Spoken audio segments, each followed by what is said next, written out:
Que a graça e a paz do nosso Senhor Jesus esteja na vida de cada um dos nossos amados irmãos. Louvado seja Deus por mais esta oportunidade que nos concede o Senhor de estar aqui para juntos falarmos a respeito do primeiro trimestre de 2023, que tem esse tema: Aviva a tua obra, o chamado das Escrituras ao quebrantamento e ao poder de Deus.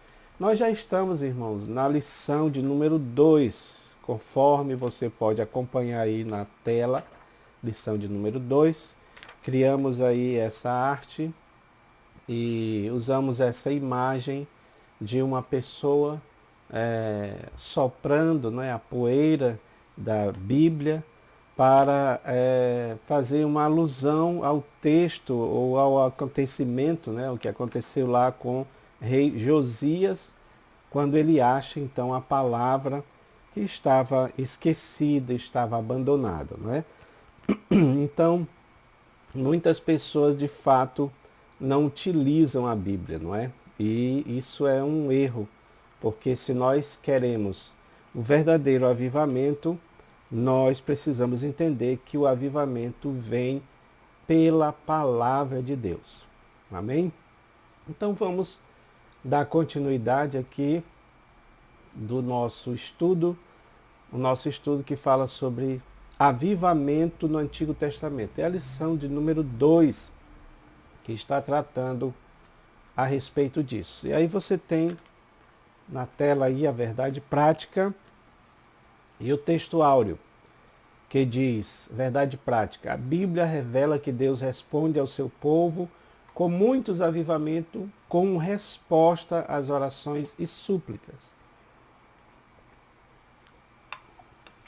E o nosso texto áureo, ele diz assim: então disse, eis que eu faço uma aliança e farei diante de todo o povo maravilhas que nunca foram feitas em toda a terra, nem em nação alguma. Êxodo capítulo 39, versículo 10, parte A. Muito bem, irmãos, dando continuidade, vamos ver aqui, eu quero mostrar para vocês na tela aí o gráfico esboço da lição 2, o avivamento espiritual no Antigo Testamento. Como sempre, o nosso gráfico, o nosso esboço, ele é dividido em 3 pontos, né? Então, o primeiro ponto fala do panorama dos avivamentos do Antigo Testamento, e então nós vamos falar sobre o avivamento no tempo de Moisés, no tempo de Samuel, no tempo de Josias. No segundo ponto, nós temos confissões de pecados e retorno à palavra de Deus, né? Tópico 2, confissão de pecados e retorno à palavra de Deus, que é quando fala sobre o chamado de Neemias, quando fala sobre a confissão de pecados, e um ponto aqui muito importante que tem a ver com todos nós, que é o avivamento por meio ou através do ensino bíblico, ok? E aí depois nós temos o tópico 3, que fala sobre o avivamento e a palavra de Deus. A palavra de Deus que corrige, né? Aí está falando da ortodoxia pentecostal bíblica que nós colocamos aqui. O tópico 2, subtópico 2, falando sobre cuidado com o formalismo, para que a gente evite esse esfriamento espiritual, tá bom? Então esse aí é o gráfico esboço, mas como eu sempre digo, você pode pegar ele no site, nos nossos grupos, né? Tanto do WhatsApp, Telegram, quanto também do Facebook, porque ele está lá completo, impresso ou disposto assim o layout em formato A4, que você pode ampliar. Não sei se os irmãos que estão chegando agora viram algumas aulas ou algumas demonstrações que nós fizemos sobre isso, né? Como você imprimir o gráfico em 3, 4 folhas, aí depois você junta tudo e fica um gráfico bonito, grande, para você ministrar então a aula na sua classe, ok? Meus irmãos, vamos lá. Primeiro tópico está falando sobre o panorama dos avivamentos no Antigo Testamento, tá? Panorama dos avivamentos no Antigo Testamento. Porque a ideia desse tópico é dizer que desde o Antigo Testamento nós já vemos esse avivamento, né? E se nós tomarmos, irmãos, o significado, como estudamos na semana passada, sobre avivamento, que significa dar vida ao que está morto, nós podemos dizer que o avivamento ele é algo que vem acontecendo desde os primórdios até mesmo da própria criação, porque você sabe que quando Deus criou Adão do pó da terra, não é? Aquele boneco ali, digamos assim, de barro, não tinha vida, mas quando Deus sopra sobre ele o espírito, né? Ruach, que é o espírito, no hebraico, no grego é o pneuma. Então, quando ele sopra o espírito, Adão é feito alma vivente, ou seja, é dado vida para Adão. Claro que ali está falando da vida física e também da vida espiritual, já que a vida física também depende da vida espiritual. Por isso que o homem não teria que pecar, porque se ele pecasse, ele morreria. E essa morte começaria primeiramente com a morte espiritual e até chegar na morte física. Porque Deus deu o espírito para o homem, Deus deu vida para o homem. Tanto é que Provérbios, o Eclesiastes, né, está escrito o pó volte ao pó, Eclesiastes, né? O pó volte ao pó e o espírito volte a Deus que o deu.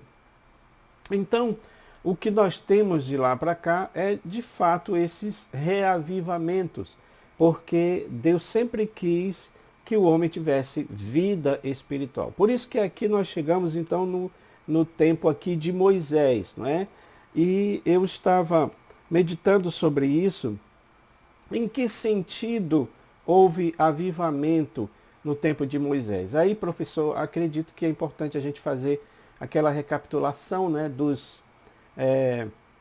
da chamada do povo de Israel, ou pelo menos a escolha de Deus para criar um povo, vindo a partir de Abraão. Abraão que não era judeu, mas era lá de Ur dos Caldeus. Então Deus chama Abraão, aí promete para ele uma grande nação.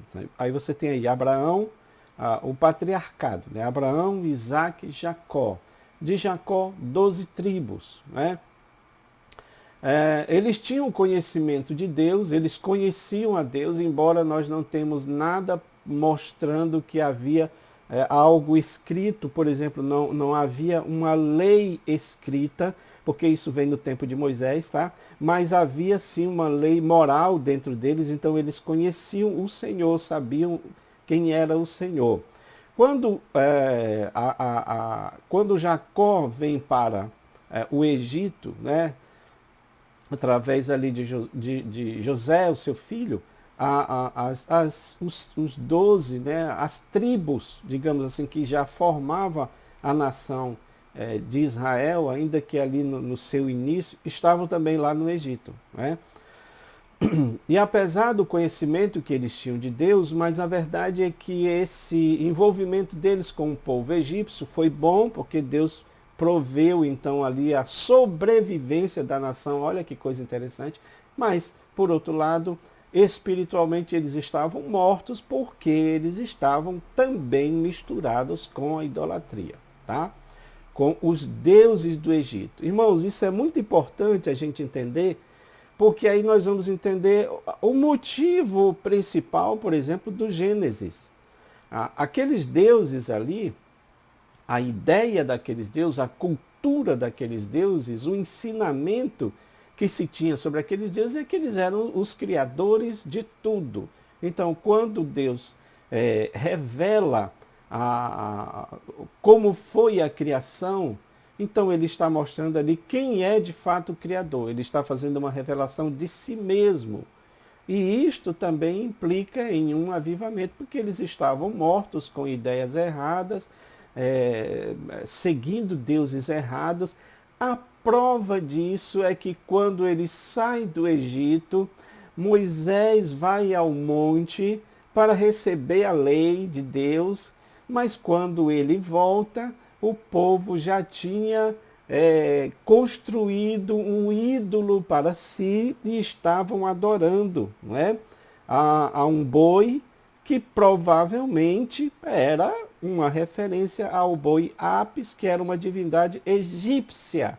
Então veja, eles ainda, tanto é que a idolatria estava meio que intrínseca no povo e vai permanecer muito tempo depois, até mesmo o que vai gerar o próprio cativeiro, como nós estudamos agora recentemente, não é? Então, podemos dizer que esse avivamento no tempo de Moisés foi exatamente essa tentativa de mostrar ao povo que existe um Deus verdadeiro, que é o único Deus que precisa e deve ser adorado, né? Então isso veio através do ensinamento da lei de Deus. Olha que coisa maravilhosa. É claro que se você parar para observar, você vai ver ali algumas demonstrações do Espírito de Deus, que por isso que alguns estudiosos fazem a relação, de certa forma, com o pentecostalismo, né? Como se fosse um pentecostalismo no Antigo Testamento, porque você vê ali levitas profetizando, não é? E até um grupo à parte que está profetizando, e Josué meio que vai ali falar para Moisés, olha, eles estão profetizando, e Moisés disse, eu queria que todos vocês profetizassem, ou seja, é o Espírito Santo de fato agindo ali no Antigo Testamento, né? Lá naquele início, exatamente com a lei de Deus, né? No tempo de Samuel também é a mesma coisa, porque Samuel é considerado, pelo menos em um contexto imediato, aquele outro profeta que Deus levantaria, né? Moisés fala, claro que aquilo ali a gente sabe que a interpretação geral, né, ou final, seria o próprio Jesus Cristo, né? Que Deus levantaria um outro profeta igual a Moisés. Mas, num contexto imediato, nós podemos dizer também que se trata de Samuel, que foi esse profeta de Deus, e ele veio assim de forma mais completa, porque ele era um profeta, e ele era também um sacerdote, né? Além de tudo, também tinha a função de juiz de Israel, né? É como se equivalesse ao rei ali, né? E Jesus, por isso que alguns fazem essa relação de Samuel com Cristo, porque Jesus também, rei, sacerdote e profeta, tá bom?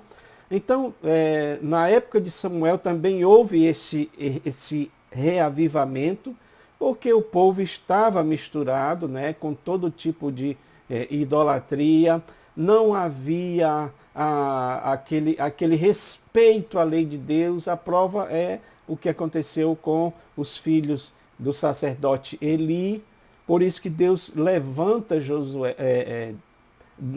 levanta Samuel, né, como agora uma nova liderança, mesmo que ele ainda fosse pequeno, Deus já foi trabalhando nele ali, falando com ele, profetizando para o próprio Eli, não é, que Deus não estava se agradando da forma como ele agia com os filhos, porque a lei de Deus era desprezada, havia profanação ao sacrifício. Então, claro que tudo aquilo, né, Deus não se agradou, tá bom? Mas aí, meus queridos, nós temos também o avivamento no tempo de Josias. E eu quero fazer aqui o seguinte, tá, irmãos? Porque vai falar aqui do avivamento no tempo de Josias e o avivamento no tempo de Neemias, que é o tópico 2, que você está vendo aí na tela, tá? Confissão de pecados e retorno à palavra de Deus. Agora, eu gostaria de fazer juntar esses dois, porque o subponto 3 ainda está no ponto 2, tá? Então, aqui nós vamos falar desse subponto 3, que está falando do avivamento no tempo de Josias, tá? E o avivamento no tempo de Neemias. Para isso, eu quero mostrar aqui para os irmãos, tá bom? Um gráfico que nós fizemos. Esse gráfico está uma bênção, irmãos, que você possa utilizar aí. Esse gráfico é gratuito, tá? Tá lá, nós postamos. Você está vendo aí reformas religiosas no tempo do rei Josias, tá? Então, o que que nós temos aqui? Ó? Tá tudo no passo a passo, de maneira bem simplificada, mas pontual, que você pode até utilizar, meu irmão, também para pregação, né? Dá para pregar, por exemplo, em cultos de escola dominical. Eu já preguei sobre isso na igreja e tem sido uma bênção, né? Dá para nós fazermos assim. Então, o que acontece no tempo de Josias, o rei Josias, né? Aqui está falando sobre o rei Josias, que veio depois do reinado de Manassés, rei de Judá, que era o seu filho, né? Depois do reinado de Ezequias, rei de Judá, Manassés, o filho dele, caiu na idolatria, no culto aos demônios, levantou altares, né? Fez os filhos passar pelo fogo, práticas ocultistas, oferecendo seus filhos a Moloque. Veja que ele até a Moloque, né? Ele queima os filhos dele. Então Deus levanta outro, né? Outro rei, que é exatamente Josias, e ele faz reformas importantes para o povo de Israel, né? Mas uma coisa acontece que é muito interessante aqui. Por exemplo, você vai ver aqui que ele faz uma leitura da lei para todo o povo, tá? Deixa eu só pontuar aqui uma coisa.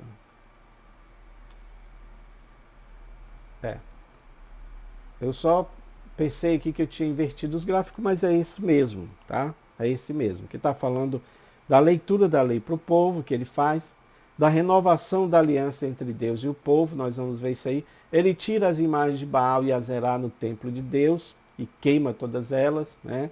Entendendo que só o Senhor que deveria ser adorado. Destruiu o aposento dos prostitutos do templo, veja que até isso aí existia, né? A prostituição cultual, e ele retira isso.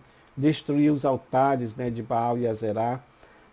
Retirou médios, adivinhos e deuses do lar. Veja que tudo isso estava misturado, né, não só lá no templo, mas também com o povo, né? Todo o povo estava misturado, tá? Ele foi morto em batalha contra o faraó Neco do Egito. Mas tem um outro ponto aqui também importante, que acontece com o rei Josias, que é, digamos assim, o diferencial, tá? Então, ele redescobre a lei de Deus. Então, o que acontece aqui, irmãos? Esse passo a passo aqui também, ele está importante, né? Que, aliás, esse aqui é o primeiro mesmo, tá, irmãos? Aquele que eu mostrei ali para os irmãos já é a continuidade, né? Vamos lá. Então, temos aqui a ordem para Safã e o sacerdote Ilquias consertarem o templo. Ok? Está lá em 2 Reis 21:4. Eles vão lá ajeitar a parte onde eles recebiam, né, os dízimos, as ofertas, como se fosse a despensa, a casa do tesouro, que é a expressão correta, né? Eles foram ajeitar, foram fazer uma reforma. E esse Ilquias, o sacerdote, ele acha o livro da lei do Senhor que estava no templo. Eram os pergaminhos, né? Naquela época, evidentemente que, como dizem alguns estudiosos, ele deve ter achado o Pentateuco, né? Muito provavelmente o livro de Deuteronômio, tá bom? E ele leva para o rei Josias.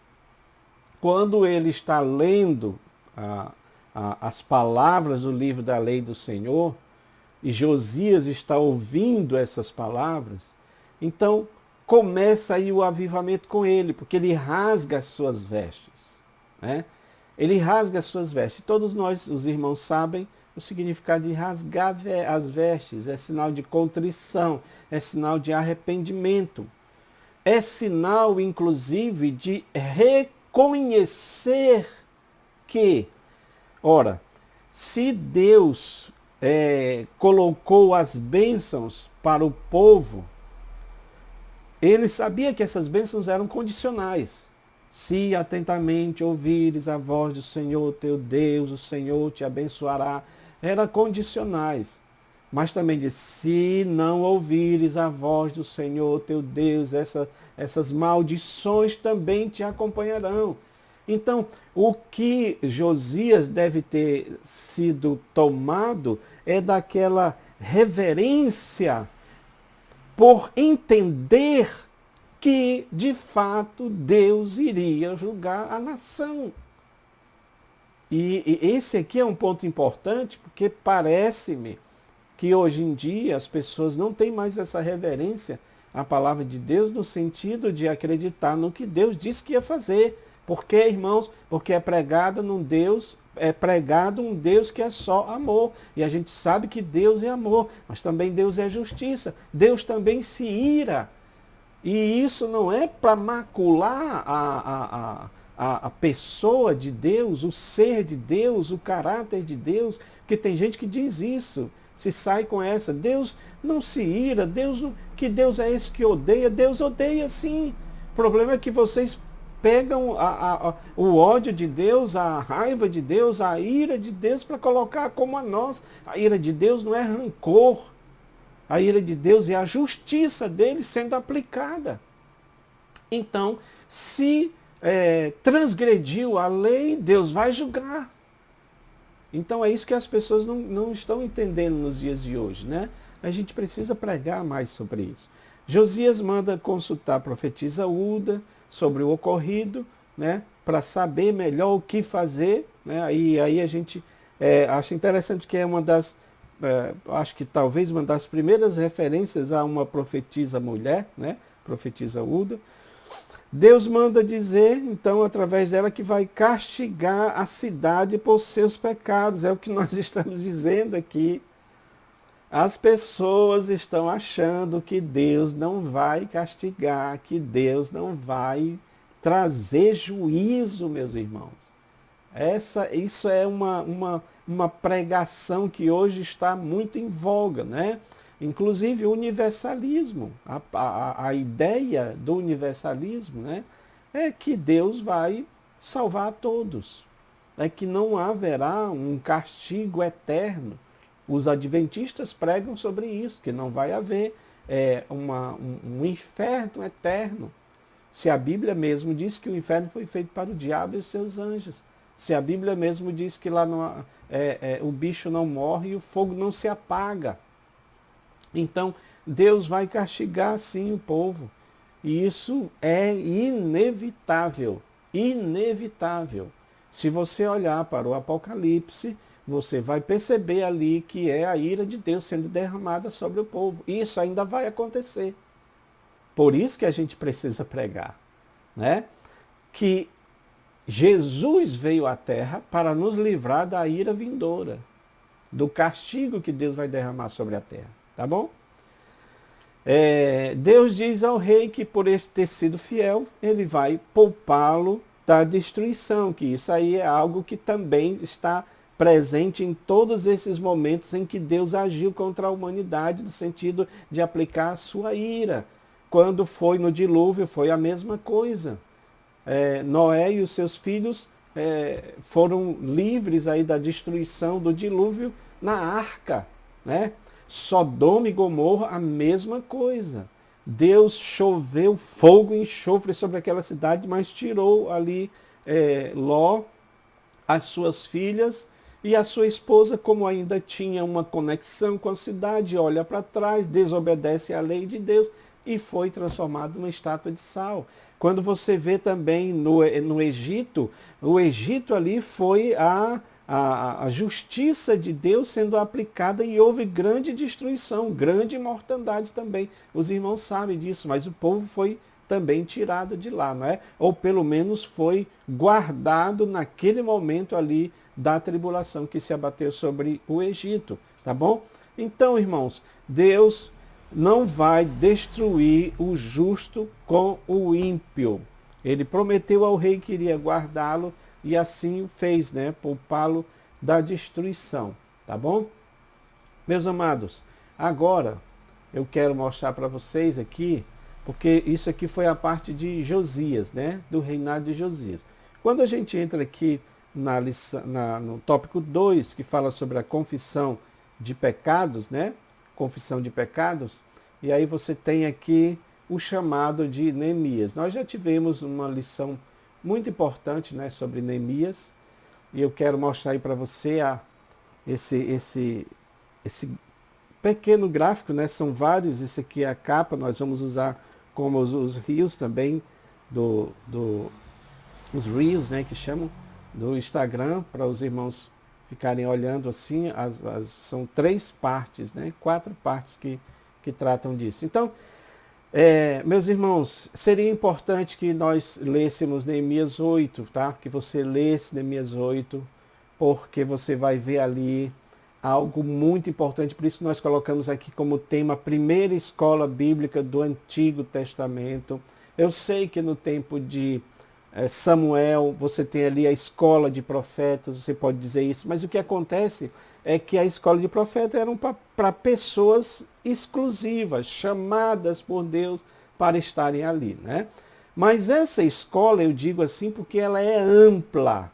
Ainda que lá no cativeiro, você tem lá na criação das sinagogas, né, aqueles momentos ali de estudo, e eram pontuais, mas aqui você tem uma aula ampla, por isso que nós colocamos aqui uma escola bíblica ampla, porque você vê aí que eram várias pessoas que estavam participando, tá? Então vamos ver aqui parte por parte. Eu quero incentivar os irmãos a usarem esse esboço, tá, irmão? A ideia aqui é algo bem expositivo, por isso colocamos esboço expositivo de Neemias 8, já que há uma deficiência nessa parte, né, de explicar a palavra de Deus, e eu estou fazendo aqui só um resumo para o vídeo não ficar longo e cansar os irmãos, mas a ideia é que a gente possa ver parte por parte disso daqui, tá? Que está lá no capítulo 8, professor, vale muito a pena, tá? Você estudar essa parte. Então, o que que a gente tira aí como os fatos? O que foi que aconteceu? Você sabe, Neemias está vindo, né, para reconstruir os muros. Foi dado a ordem lá de Artaxerxes para que ele pudesse voltar, né? Anteriormente você já tem Esdras com Zorobabel ali reconstruindo a cidade, o templo, né? E agora precisava reconstruir os muros. E eles fizeram isso, acabaram, nós vemos isso aí nos primeiros capítulos ali de Neemias, e eles acabaram. Mas aí, essa reforma, digamos assim, física da cidade já estava pronta. O que precisava era uma reforma, digamos, espiritual, porque o povo estava voltando do cativeiro. Foram 70 anos do cativeiro. É uma convivência muito grande com uma cultura diferente, né? Então, diz aqui o primeiro versículo é que eles se reuniram como um só homem. Se reuniram como um só homem, ou seja, uma unidade, né? Porque Israel, apesar de estar dividido em 12 tribos, mas eles são uma unidade, né? É unidade dentro da diversidade. Eles estão lá unidos. Segundo ponto é que eles pediram que fosse lido o livro da lei do Senhor, ou seja, houve uma demanda, um pedido do povo, do próprio povo, para se estudar a lei do Senhor. Versículo 16. Esdras reuniu um grupo de professores e levitas para ensinar a lei. Olha só, como tudo, né, faz sentido, porque deve haver professores na escola dominical, né? Porque deve haver alunos, né? Porque deve haver pessoas preparadas. A Bíblia mostra que Esdras era um obreiro preparado, está lá no próprio livro de Esdras falando a respeito disso, né? Tanto é que alguns estudiosos dizem que foi ele que foi o compilador do Antigo Testamento, né? Ele que teria reunido, né, além de escriba, ele teria reunido todos os livros para formar, né, o Antigo Testamento, tá? Ele mandou construir um púlpito de madeira para facilitar a leitura da lei, que foi feita em voz alta, tá? Então, fizeram um púlpito de madeira e eles ficaram lá em cima, na frente de todo o povo, tá? O tempo de estudo da lei Aconteceu assim, desde a alva, que a gente pode colocar aqui 5 horas, 6 horas, né? Vamos colocar assim 6 horas, até o meio-dia. Olha só que escola bíblica, né, irmãos? Às vezes a gente tem 2 horas de escola bíblica e as pessoas não querem, não aguentam, né? Eles estavam em pé de 6 até o meio-dia, né? O povo se coloca de pé para a leitura da lei, né? Isso aqui é importante, reverência, né? Os professores traduziam e interpretavam a lei de forma clara ao povo. Professor, vamos tomar isso aí para nós, não é? Todo aquele que aspira a ser professor precisa fazer isso, se ater à palavra de Deus, né? Não adianta contar historinha, não adianta contar conversinha paralela, precisamos nos ater à palavra de Deus, tá? Para que o povo entenda. 8º fato aqui, Esdras disseram ao povo que eles não chorassem em suas casas, porque o povo estava chorando por causa das palavras da lei. Olha o avivamento acontecendo aí, né? O povo chorava e Esdras tiveram que dizer, olha, não chorem, porque esse dia é consagrado ao Senhor. Não chorem, porque a alegria que vem do Senhor é a vossa força. Era um choro de contrição, mas ao mesmo tempo era um choro de alegria. E esta alegria era algo que estava vindo do Senhor para eles, e por isso que eles tinham que, né, dar um tempo nesse choro, porque tem tempo para tudo, nós vamos ver aqui, né?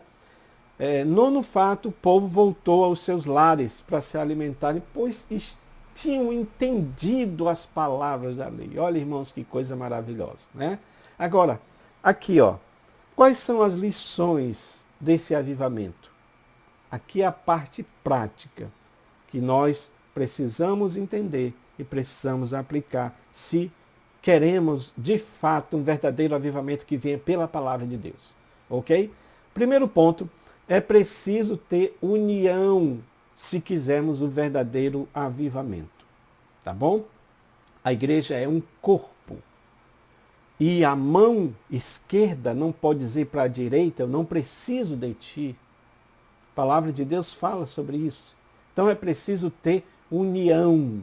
Oh, quão bom e quão suave é que vivam unidos irmãos. É como óleo precioso que desce sobre a barba de Arão. Porque ali ordena o Senhor a bênção e a vida para sempre. Deus não opera em desunião, irmãos. Vocês sabem disso. Nós ainda estamos vivendo esse período de grande desunião dentro da igreja. A igreja ficou completamente polarizada em duas ideologias. E eu não estou aqui fazendo partido de nenhuma delas. Eu só estou dizendo que precisamos estar unidos em Cristo, porque Deus opera onde há união. Como é que queremos ter avivamento se o meu coração está cheio de ódio pelo determinado irmão por ele não ter votado no candidato que eu queria que ele votasse? Então tudo isso, irmãos, tem trazido prejuízo à Igreja de Deus. Eu não estou falando só da parte política. Na parte teológica, doutrinal, também tem muita coisa. Um acredita na predestinação, outro não, e então fica aquela coisa dividida no meio da igreja, um lutando contra o outro nas redes sociais. Então precisamos entender que o verdadeiro avivamento vem a partir de união. Segunda lição desse avivamento é que é preciso ter sede da palavra. O povo estava sedento da palavra. O povo estava querendo a palavra, o povo estava querendo aprender a palavra. Mas hoje, o que acontece, sabe o que é? É desinteresse.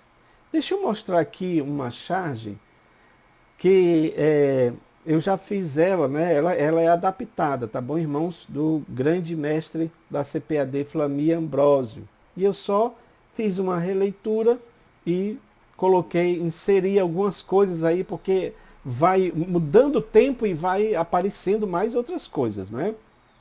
para você ver a questão do interesse e o desinteresse da palavra de Deus. Aí eu coloquei aí, você está vendo, motivações atuais dos cristãos quanto ao estudo bíblico. Então, primeiro quadrinho, você tem ali três placas, né, indicando oração, jejum, culto de ensino, escola dominical, né, escola bíblica dominical. E o personagem está indo na direção contrária, né? Porque a expressão dele também é de cansaço, a expressão dele é de fadiga. Agora eu pergunto para vocês, não é isso que acontece? Não é isso que acontece nos dias de hoje? Cultos de oração, conclamação para o jejum, os irmãos não querem atender muito, não é? Não há interesse. Culto de ensino, você vai na igreja e às vezes você percebe ali 10, 15 pessoas no culto de ensino, mas quando é outros cultos festivos, a igreja está cheia. Escola dominical é a mesma coisa. Você se dedica, você busca, você estuda, você faz dinâmicas, mas mesmo assim não há um interesse do povo, inclusive sim da própria liderança, né? Coloquei ali um estudo, um texto reflexivo falando sobre isso, uma crítica, porque de fato nós estamos quase que voltando à idade das trevas, onde a Igreja Católica impedia que a Bíblia fosse lida pelas pessoas comuns, a não ser os próprios padres. Então, irmãos, aí você percebe aí o desinteresse dessa pessoa. Mas no segundo quadro, aí você tem ali uma placa: show, balada gospel, reteté, prosperidade, diversão, entretenimento, né? Vamos colocar aí heresias também, porque as pessoas parecem que gostam dessas heresias novas que estão aparecendo aí, não é, irmãos? Aí você vê que o personagem dá um oba, né? Grande, assim, que até a Bíblia ele joga para longe, né? Solta a Bíblia. Porque, na verdade, essas coisas não tem nada bíblico, né? Mas, irmão, a prosperidade não é bíblica? É bíblica. Mas do jeito que está sendo feita, com cultos a Mamon, ela não é bíblica. Então, nós precisamos observar que isso, mesmo assim em forma de humor, irmãos, mas é uma realidade. Hoje há prioridade a coisas que não estão relacionadas com o ensino, com a edificação espiritual dos cristãos, tá bom? Isso é um problema sério, não é? Isso vai gerar problemas sérios, né? Deformidades na nossa fé em Deus. Porque se a fé vem pelo ouvir, e ouvir é a palavra de Deus, mas eu não estou ouvindo, eu estou indo para outras coisas, né? Por exemplo, quando a gente fala de músicas gospels, tem músicas que estão ensinando coisas que são completamente antibíblicas, mas as pessoas acham que é verdade, porque está sendo cantado ali, né? Então isso é algo que é preciso nós atentarmos, tá, irmãos, para isso. Eu fiz essa inserção aqui dentro dessa parte, né, dessa parte que fala sobre esse desinteresse à palavra, né? Então é preciso ter disposição para o ensino bíblico, daí a responsabilidade do professor de se esmerar no estudo, não é? Assim como Esdras fazia, a palavra de Deus diz isso, se é ensinar que haja dedicação ao ensino. Não é possível alguém dizer que é professor da escola dominical e pegar na sua revista apenas no dia da escola, não é? ou na noite anterior. É preciso dedicação, irmãos, tá? É preciso ter atenção à palavra de Deus, porque hoje há muito déficit de atenção, né? E perda de foco, né? A tecnologia, ela é uma bênção para nos ajudar, mas a gente precisa atentar que se nós não tivermos limites, nós vamos ficar deficientes na questão do que Deus está falando às igrejas. Quem tem ouvidos, ouça o que o Espírito diz às igrejas, né? Quinta lição sobre esse avivamento em Neemias. É preciso ter estratégia para que a palavra de Deus seja exposta da melhor maneira. Então, é claro que aqui fala um pouco também da tecnologia, né? E eu sei que nem todo mundo pode ter um data show, nem todos podem utilizar um data show, mas é por isso que nós estamos utilizando aqui os gráficos, que são importantes. Então, eles fizeram um púlpito de madeira para ficar assim mais alto, para as pessoas verem, para ecoar de repente o que eles estavam ensinando ali para as multidões verem, já que não tinha, né, microfone, esse sistema que nós temos hoje. Então, se temos, irmãos, tecnologia, uma tecnologia importante nos dias de hoje, vamos usar da melhor maneira possível. Tá bom, professor? Segunda lição importante, deve haver disposição para ouvir, para estudar a palavra de Deus, porque aqui nós já estamos falando também na questão do tempo. Olha só, às vezes, irmãos, como alguém diz, né, nós estamos na era do fast food, né, da modernidade líquida, daquilo que se esvai, porque as pessoas querem tudo rápido. Né? Hoje vídeos, por exemplo, só são visualizados se for de 1 minuto, de 2 minutos, né? Porque não há aquela disposição para ouvir, para estudar, para buscar mesmo conhecimento da palavra de Deus. O povo estava desde a manhã, 6 horas da manhã, até o meio-dia, buscando o estudo, o ensinamento da palavra de Deus. E hoje nós não queremos dispensar tempo, porque é preciso buscar a palavra. Há pessoas que tratam a palavra como se fosse assim, uma coisa banal. Não, isso aí eu já sei, eu já conheço. Não é. Pastor, nosso amado pastor que já está na glória, Antônio Gilberto, ele dizia uma coisa muito interessante que eu nunca me esqueci. Tudo que nós estudarmos sobre a palavra de Deus, saibamos que nós ainda estamos na superfície. Nós não mergulhamos na profundidade da palavra. Imagine quem não estuda direito, né? Imagine que não dá tempo para estudar, tá bom? Outro ponto é preciso ensinar claramente a palavra, né? Eu não acrescentei aqui, mas deixa eu ver se tem mais um outro aqui, irmãos. Tá bom, tá aqui, ó. Para fechar essa parte. Essa parte é mais importante, mesmo que a gente esteja levando um tempo maior aqui, mas é importante isso. Qual é o resultado do ensino bíblico? 4 pontos aí. Primeiro, houve quebrantamento no povo, porque o povo chorava ouvindo as palavras da lei.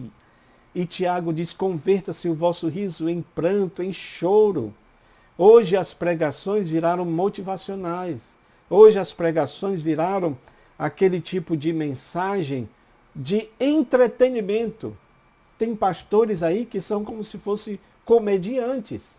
Na verdade, eles não pregam, eles fazem stand-up comedy, que é uma outra expressão atual agora, né, para falar de coisas que levem o riso. Então, o povo foi quebrantado. E eu quero finalizar, vou mostrar aqui a pouco, um fato que aconteceu com um grande evangelista do passado, chamado Charles Finney, para mostrar essa parte aqui do quebrantamento, tá bom? Então, a gente precisa entender essa parte. Aí eu faço uma pergunta para você, professor, para mim mesmo também. Qual foi a última vez que você chorou ouvindo a palavra de Deus? Seja através de uma mensagem cristocêntrica, que falou ao teu coração, seja através de um versículo que você estava lendo. E de repente aquele versículo veio ao encontro, não é de encontro, mas é ao encontro do teu coração. Deus falando de maneira poderosa a você ali, dando um entendimento, como se fosse aquele maná que desce do céu, você entende? E você começa a chorar. Irmãos, isso é maravilhoso, quando a palavra de Deus causa esse impacto em nós. Segundo resultado, há um tempo de chorar e um tempo de sorrir. Porque o povo estava chorando, né? Eles estavam quebrantados. Esse quebrantamento é um processo para alegria plena. Porque a Bíblia diz que com a tristeza do rosto, o coração do homem se alegra. mas ainda assim a gente precisa entender que há tempo para tudo. O choro não é para durar o tempo todo, porque senão você vai ficar também depressivo.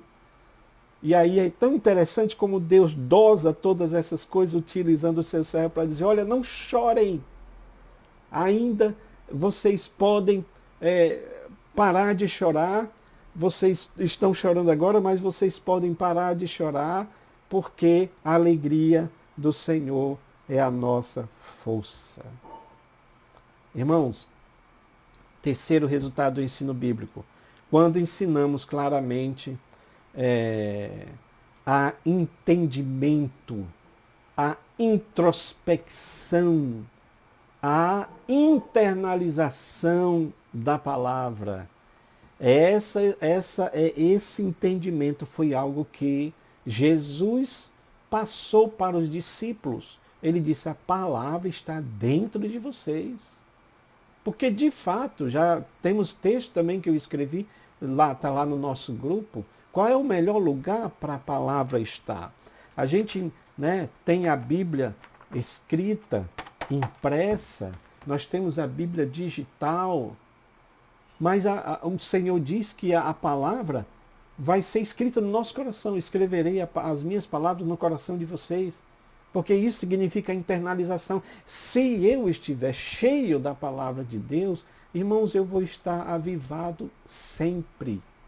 Eu vou estar vencendo a minha própria carnalidade, eu vou estar vencendo o pecado, eu vou estar vencendo Satanás, mesmo sendo fraco, mesmo sendo pequeno. Mas a palavra de Deus vai estar dentro de nós. Mas isso acontece quando há entendimento da palavra. Eu entendi a palavra, eu coloquei a palavra, eu comi a palavra, eu absorvi a palavra para a minha vida. É assim que tem que ser, tá bom? Quarto resultado do ensino bíblico em Neemias. A poderosa exposição da palavra de Deus nos confronta e faz confessar os nossos pecados e mudar as nossas atitudes para com o próximo, que foi o que eles fizeram. Eles confessaram os pecados deles. Eles reconheceram, por exemplo, que tiveram casamentos mistos, que a palavra de Deus não aconselhava ou desaconselhava que se fizesse casamentos mistos, tanto é que eles tiveram que se separar das suas esposas. Foi uma coisa ali triste, mas eles tiveram que fazer isso, porque as pessoas elas eram idólatras, adoravam seus deuses, né? E eles tiveram que fazer isso. E outra coisa, mudar as atitudes para com o próximo. Quando, na época que o povo mergulhou na idolatria, esqueceu a Bíblia, e a palavra de Deus diz que a lei de Deus era esquecida, a lei em todos os aspectos, não é? A lei, por exemplo, que dizia que era para ajudar as viúvas, os pobres, os necessitados, eles não faziam isso, eles não repartiam. Mas aqui em Neemias você pode ver na continuidade do capítulo que eles começaram a dividir quem tinha mais, dividia com os outros. Veja que esse mesmo tipo de atitude está presente nos discípulos lá na época do Pentecostes, quando a Bíblia diz que nada tinha, eles não ficavam, sabe, com a maior parte, mas eles dividiam, porque todos entre eles eram comum. Isso não tem a ver com comunismo, como tem muita gente aí apregoando, não tem nada a ver com isso. Porque Jesus fazia isso, Jesus ajudava os pobres. Então, mas isso aconteceu porque eles estavam cheios da palavra de Deus, cheios do avivamento do Espírito Santo de Deus. Meus irmãos, eu tentei resumir aqui, porque de fato é muita coisa. Eu penso que é importante nós levarmos a sério essa parte, tá? Eu quero concluir o tópico com o tópico 3, porque o nosso tempo já foi, o vídeo já ficou um pouco grande, mas eu quero concluir porque está falando aqui, olha, sobre avivamento e a palavra de Deus. A palavra de Deus corrige, né? Então aqui está falando da ortodoxia pentecostal bíblica. O que Paulo diz aqui em 1 Coríntios 14, 26? Ele está falando que a nossa ortodoxia, a nossa liturgia, não é? Na verdade, a liturgia, né? A nossa liturgia precisa ter esses elementos. Por exemplo, o louvor, precisa ter o ensinamento, tá? Precisa ter manifestações espirituais ou manifestação pessoal do Espírito, que é o falar em línguas para si mesmo e com Deus. Não é o que alguns fazem, às vezes perturbando o culto, às vezes fazendo de forma que cause até um certo desconforto. Porque Paulo diz que é para você falar entre você e Deus. O Espírito Santo, irmãos, ele não agride a nossa individualidade. Pelo contrário, tudo é com decência e ordem. Agora, pode haver manifestação externa do Espírito para a igreja quando Deus quer falar sobre um determinado ponto? Sim, ele faz isso, mas também faz de maneira compreensível. Se não há intérprete, Deus vai usar o próprio profeta como intérprete da palavra, mas é algo claro, objetivo. Não é isso que nós estamos vendo hoje, uma verdadeira bagunça, desculpa a expressão, mas é uma verdade em relação às línguas estranhas, tá? Então, irmãos, nós precisamos estar atentos para isso. Eu gostaria muito, talvez não vá dar tempo aqui, mas eu gostaria muito que você olhasse lá no nosso grupo. Você vai ver, por exemplo, o exemplo de Charles Finney, que quando estava pregando a palavra de Deus em um determinado lugar nos Estados Unidos, houve ali um grande avivamento. Ele diz que depois de 15 minutos que ele estava pregando a respeito de Sodoma, né, do julgamento de Deus ali, houve nos ouvintes uma tremenda reverência, um temor, e eles começaram a cair no chão, clamando, pedindo misericórdia. Charles Finney diz que se tivesse uma espada na mão, não poderia derrubar tão depressa aquelas pessoas, né? E depois de 2 minutos, quando eles sentiram o choque do Espírito Santo, todos eles estavam caídos no chão, ajoelhados. Não eram endemoniados, não, eles estavam ajoelhados, pedindo misericórdia, clamando a Deus, né? Orando por si mesmo. Ele deixou de pregar ali, quando viu que a situação estava tão complicada, ele gritou: vocês ainda não estão no inferno, eu quero dirigir vocês a Cristo. E ali muitas pessoas aceitaram a Jesus. É importante, professor, você citar isso, tá? Eu não coloquei mais aqui por causa do nosso tempo, mas isso está no livro Heróis da Fé, né? Do pastor Orland Boyer, da CPAD, está na página 134 e 135, que você pode ler lá e colocar, né, como reflexão, porque esse é o verdadeiro avivamento. Um avivamento que nos faz quebrantar, reconhecer os nossos pecados, pedir perdão para Deus, buscar reconciliação com o Senhor, tá bom? Eu quero agradecer a Deus, vocês terem nos ouvido, que você continue orando por nós, tá bom, irmãos? Para que Deus nos abençoe, para que Deus avive a sua igreja. Aviva, ó Senhor, a tua obra. Esse é o nosso desejo, em nome de Jesus. Amém.